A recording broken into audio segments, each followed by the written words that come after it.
Welcome back.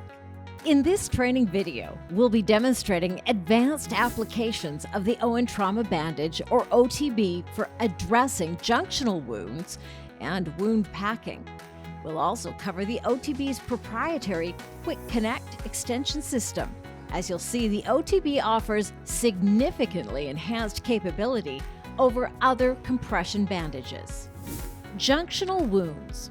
First, unroll the bandage just enough to expose the absorbent pad. Rip the tack stitches in the corners of the absorbent pad to free one side.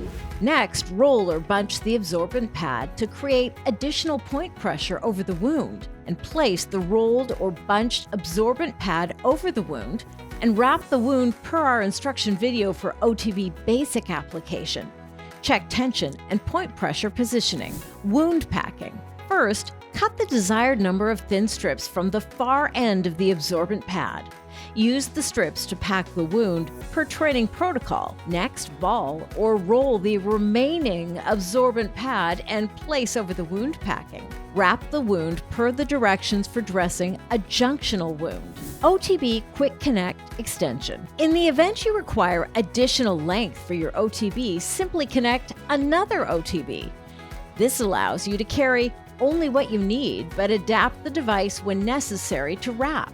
For example, a large torso. Remove two OTBs and apply the first as indicated, leaving the end of the elastic wrap with the hook and loop strip untucked. Place the buckle of the second OTB over the hook and loop closure of the end of the first and fold it back over on itself to connect the two bandages. If desired, remove the absorbent pad from the second device by ripping the tack stitching from the four corners. Continue wrapping and secure as indicated in the OTB basic application training video.